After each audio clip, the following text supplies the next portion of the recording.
Kung malasaan yung itlog. Alam nyo, sira na yung diet ko.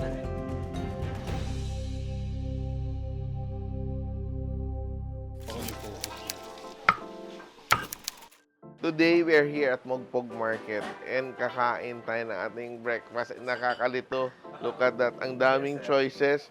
Pero, tignan natin. Anong meron para kakain tayo ng masarap na local food from the market itself. Come on, let's check out our menu. Sinigang ng isda, Ano bang patis kalamansi?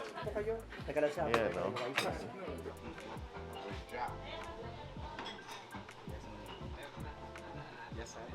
I really enjoy eating in the karinderya, lalo na sa palengke kasi you get a lot of fresh produce, seafood, and of course yung karne hindi pa frozen, fresh, iba yung lasa. Yes, sir. Yan. More fish for me. Hindi pa ako nagkakape. Yung first ko na sip of the day is soup. Hasn't happened to me for a long time, pero nakakamiss kasi pag nasa probinsya, growing up in Cebu, we easily had fresh fish. Eto siya, sobrang fresh. Kaya matamis-tamis, manamis-namis yung kanyang broth. Very nice. Langka po ang gulay natin, sir.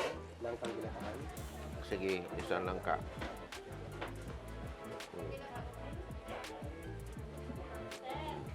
Ito po. Yes po. Ito yung aking sinigang na mabilog or talakitok, no? It's called talakitok or jack. And I will have my vegetables muna tayo. Sir, ito po. Thank you. May sili? Yes po, meron po. Ito akong sili. Yan. Ito yung sili. One of the first vegetables I learned to eat as a kid. Bagong lutong manok at saka pork chop, pero pa-chop ha. Yes po. Ilang bilo siya. Oo. Ang sarap talaga pag bagong luto. Ito yung gusto ko, yung maraming ulam. This is what I enjoy. Oh. Sobrang dami. Time for rice.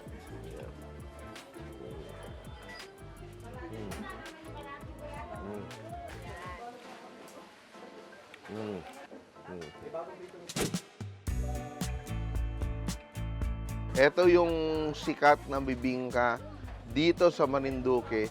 Bibingkang lalaki dahil special. Special ba pag lalaki? Dahil nga daw may itlog. Yan, sige. Ano, gawa to sa ano po? Bigas or? Bigas po. Bigas. Then siya, oh. Smoky. Chewy siya. Hindi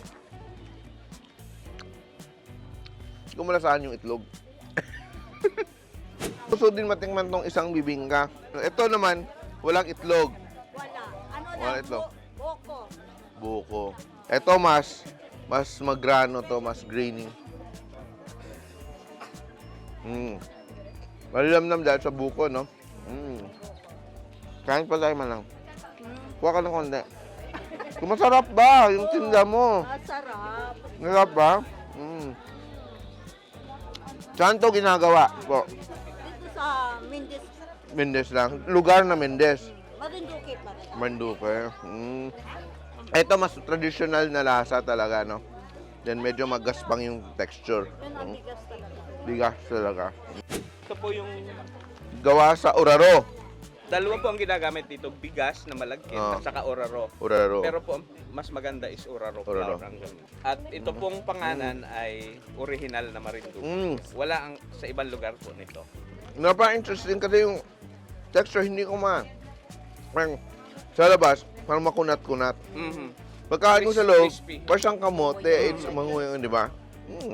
Kasi ngayon ako naka-encounter ng ganito, napaka-unique ng Rich din texture. sa fiber. Rich in fiber. Kaya ate ubusin to. Per-fried siya. Tikim-tikim kayo. Ito, Chef, ampaw, gawa dito sa mataas na bayan. Parang mataas lang na paaralan, di ba? Mataas na bayan. Ampaw. Sa amin ay bahaw. Bahaw. Bahaw. Na kanin. And then i-dry, sun-dry. Ay, masarap siya kasi parang arnibal siya. No? Sa amin sa Cebu, may ganito ampaw din. Pero, white sugar. Kaya ito, matamis siya, pero may linamnam, pareho ng, alam mo yung sa leche flan, di ba? Yung brown ng leche flan. Wala na. Sira na yung diet ko. Mainit-init pa yung empanada, oh. Yan, oh. Yung laman niya ay mukhang lalaki din to kasi may itlog. Lahat wala na may itlog.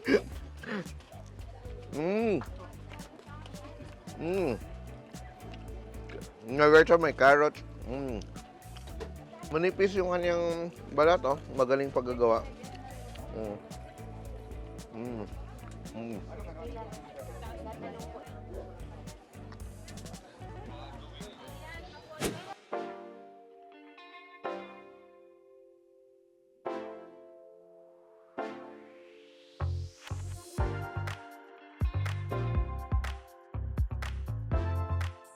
Banggitin mo ang lalawigan ng Marinduque at isa ang iyong maiisip, Morionan o Moriones. Ang Morionan ang pangunahing pinupuntahan ng mga turista sa aming lalawigan. Ito ay ginaganap tuwing mahal na araw, kaya nga ang tawag sa aming lalawigan ay Lenten Capital of the Philippines.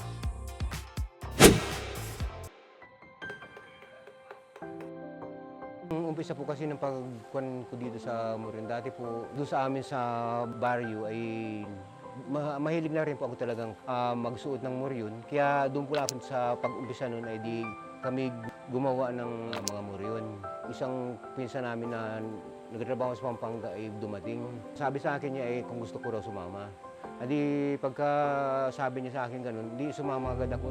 Magmula po nung ako yung nakuhan doon, doon na nag-umpisa yung aking pag-uukit, lalo na sa mga santo, sa mga imahen, at saka po dito sa mga moryon.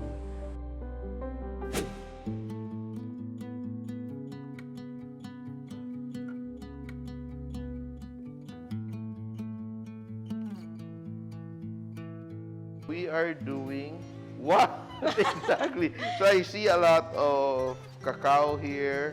Yes. From the pods to the seeds to the nibs to roasted cacao and tablea at the end. So what are we doing today?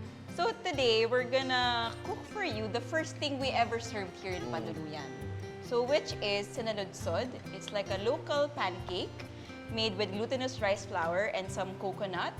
And we serve it a la churros with a cup of hot chocolate. nice. So you dip it in a thick cup of hot chocolate. Since we are in the middle of a cacao farm. So Ate Tolech is our head cook. She started out as one of our grafters in cacao.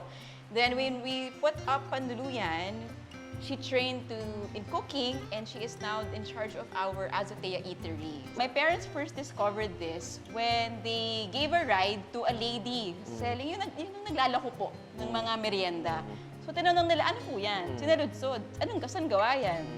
So coconut, glutinous rice flour.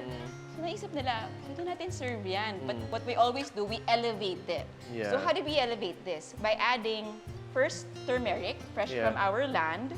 So healthy, anti-inflammatory, and blue pea flour, which is also rich in Ternate. antioxidants. Yes, Yeah. blue ternate. So we have our ingredients. So the batter, which is, we use evap. Since Evaporated evap milk, is what's readily available here in Marinduque. Then we have butter, melted butter.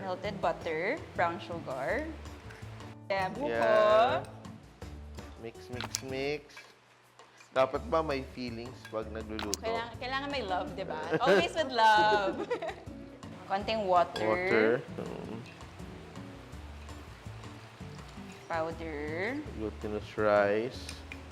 And finally, Mix, mix, mix. rice powder. Rice. No? So, dalawang klaseng rice, no? Yes, glutinous. Regular rice and Glutinous. glutinous. So we're gonna split the batter. Yan. Turmeric. Yan. So, you make the powder here on site? Yes. Since turmeric is very abundant in Marinduque. Yeah. In the blue The blue pea. pea. Yeah. So for Do you get the blue pea from dried or do you just we use also the have here. The So what's dried. nice about blue pea is it blooms all year round. Yeah. And it's very, very prolific. As much as possible for our menu, we really chose ingredients that are locally available. So this is a very simple preparation that even kids can do themselves. Definitely. So Yeah. if they know how to make pancakes, then they Yeah. can definitely make this. Yeah. So it's going to be a bit chewy. It's not like the fluffy pancakes. Yes, it's like more of a crepe. Crepe. What we want really is a little bit of crisp to the edges. Edge. For our sinaludsod, we want a little bit of crisp. Then is it important like to rest the batter before cooking? Ideally, you let the batter rest overnight Yeah. in the... So the rice gets to absorb more Yes. of the liquid. And the browning of the butter. The butter, Yeah, yeah. gives it, gives it the... nice flavor. Yeah. So just cook over low heat Yeah.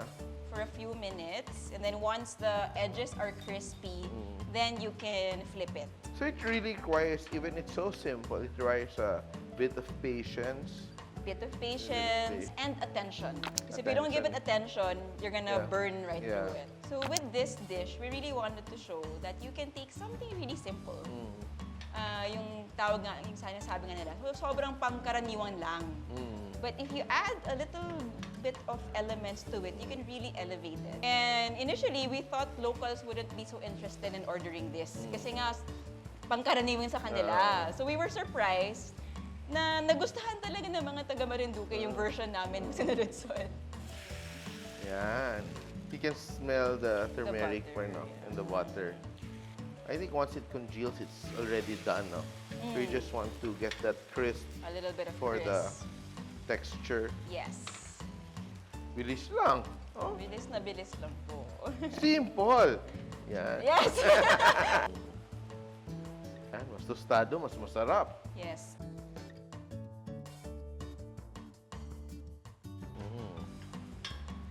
Yan. After this, we just let it cool a little bit, but when it's warm to the touch, we Can roll roll it like this? and then serve it like this. Oh, with hot so nice. chocolate. Minion. Minion or Smurf? Yeah. Let's have the minion first. Yeah. Oh, wow. So it really has to be thick. So it's like a churros, It's exactly, such a no? churros.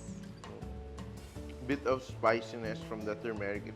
It's not cinnamon. Of course, it's not cinnamon, but there's that, that special hint of flavor. Unique to a turmeric. Yeah.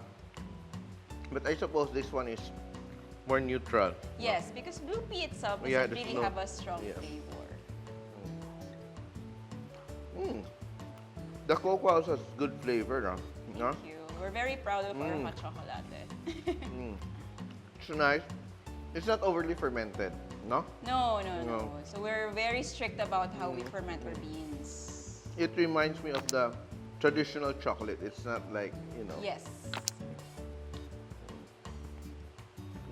Nice. Wanna try?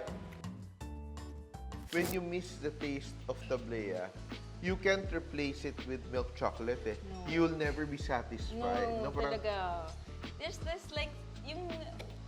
There's this certain bitterness Na in hinahanap mo, tablea oo. na wala sa milk chocolate. Yeah.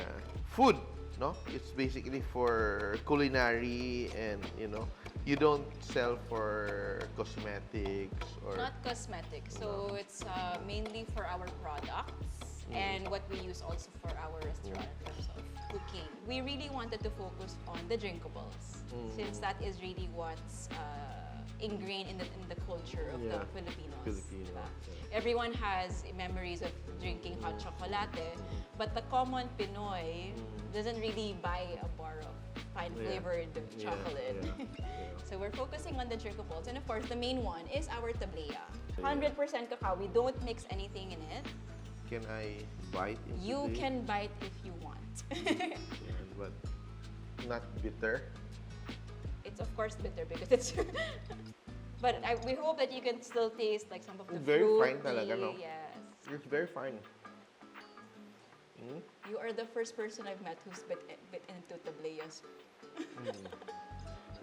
Fruity pa rin talaga siya. Fruity. That's what we Very want to fruity. focus on. Developing the fruity flavor. And it has like, it melts in your mouth if you This is very healthy, ah. This is very healthy if you can stand eating it. Pwede naman pong gawing drink. I think it's easier to stomach Yeah. if you make it into a drink. We wanted to try to be sustainable Yeah. in terms of our packaging. So we started out with our tableya. So this is actually a compostable bag. So we had it made specifically for us, and we wanted to really make sure it's compostable. How much do you sell it per kilo? Per kilo? Per kilo? We sell it per bag. And how many grams? This bag is 240 grams. We sell it for 320. That's the Marinduque price. So if you buy it in Manila, it's a bit more expensive Oh, yeah. because of shipping. Another part of our sustainability is changing our chocolate bar packaging as well. And it's very beautiful. It's Which really- is what we yeah. wanted it to, what we wanted to do was create packaging that people wouldn't just throw. Yeah. So we took parts of a painting that we commissioned by Anton Monteagudo, and we split it up into our 6 chocolate variants. So just tableya and sugar, no milk. Just tableya and sugar. The one that has milk, chef, is this one, the 50%. So this is our milk chocolate. What milk do you use? This one is just regular cow's milk po. We tried to keep it very simple. Kaya ano lang po yan, 2 to 3 ingredients. Yeah. Cacao, sugar, and milk. And for the sugar, we have either brown sugar, or for the more health-conscious ones, we offer the coconut sugar. And here we are with our chocolate, our, di ba, progression. It's like a evolution. Evolution of the chocolate po. Evolution of the chocolate.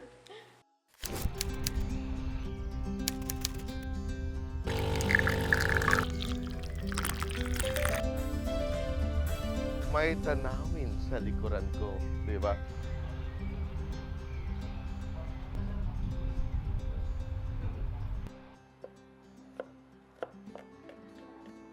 So I am trying to recreate the kari-kari, which is not the kare-kare, it's a kari-kari, which is blood stew made with, of course, the innards of the pork. Nobody taught me this recipe. It's inspired by the book Marinduque, Heart of the Philippines, and I'm just checking it out.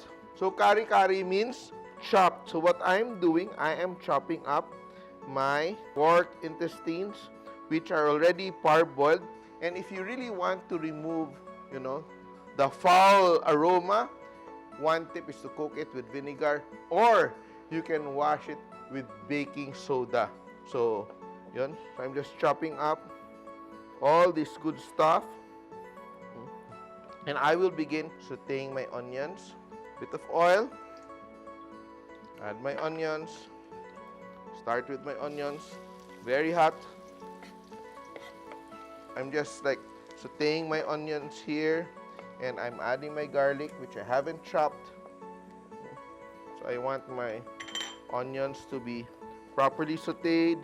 And later on, I will have the staff of Cafe Tanawin taste my cooking. Kung pasado ba, no? If it tastes just as good as they would prepare it themselves. The garlic. And I have my pork intestines here. Season with a little bit of salt.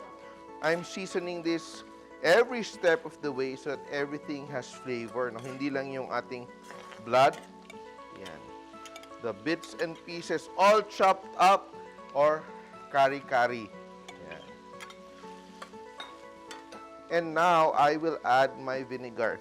So I'm adding a lot of vinegar. And because we are using sukang tuba, it has like a fruity taste and aroma. That seems like a lot, but you will let that simmer and cook. It will remove the stench. No? Some people don't like the aroma of innards.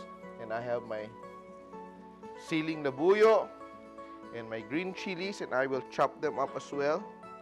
And I will add it to our kari-kari. So I want my vinegar to reduce, and now I will add our pork blood. And I will add it slowly. So I will continue to stir the pork blood until it changes color, it's cooked, and after that, I will let it simmer until it reduces. So if you want a silky and smooth blood stew, it's very important to keep stirring until the blood is fully cooked, or else it's going to curdle. So I don't want that to happen. I want to become rich but silky. So look at that, no? Our blood has begun to change color. It now looks like chocolate. Yan. So once you reach that point, you can let it sit and simmer until it's reduced. The texture and consistency we want is to become like bopis. Bopis na may dugo. So in a little while, not only will it become rich and thick, but also all the pork will become more tender than it was a while ago. Look at that, no? It's slowly transforming into a very nice, thick and rich dish. And now is the time we will finish the seasoning with a bit of patis. I like to use patis para mas malinamnam. Black pepper. And let's see if the people of Marinduque will enjoy my version of their very classic kari-kari. Dark and beautiful. Ating kari-kari, Simpol! Yan, eto na yung aking lutong kari-kari. At titikman nyo kung pasado ba. Yan. Authentic na mga taga Marinduque yung titikim. So, let's see how it fares. Medyo maanghang lang siya ng konti, ha.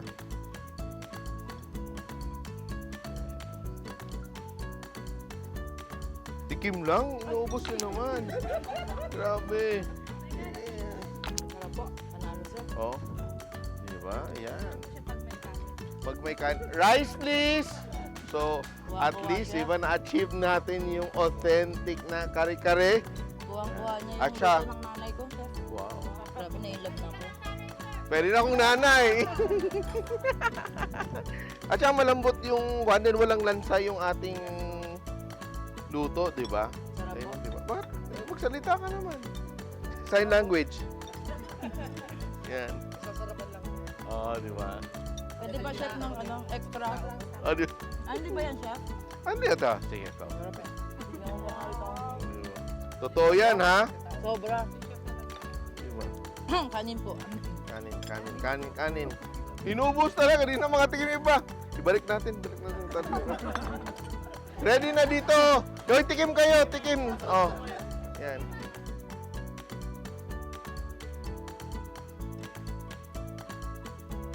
Approve. Approve. Yan. Tara! Tikim.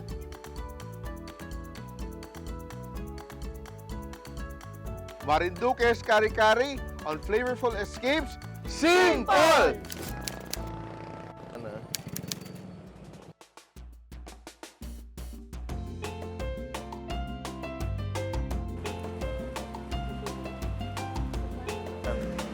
Hello. I love this. Masarap to. It is so yummy. Magkano kilo ng ganito?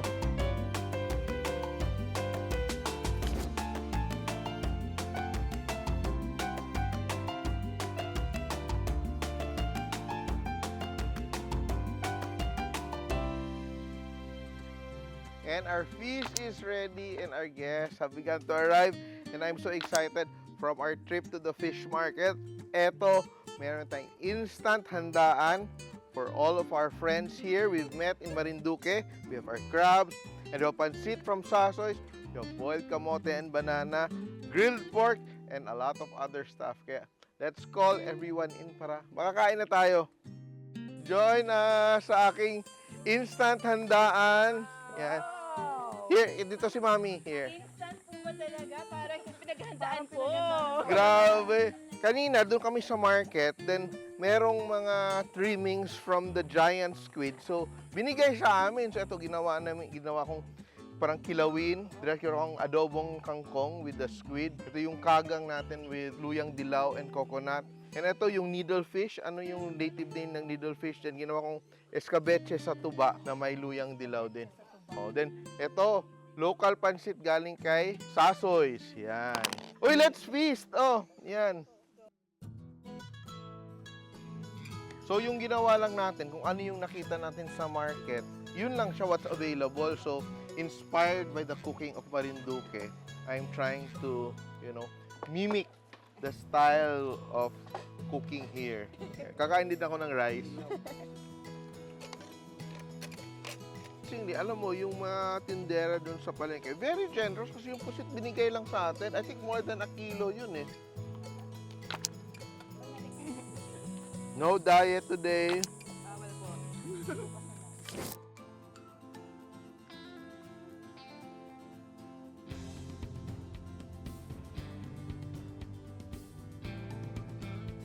Approve, approve, approve! Yes. Approve!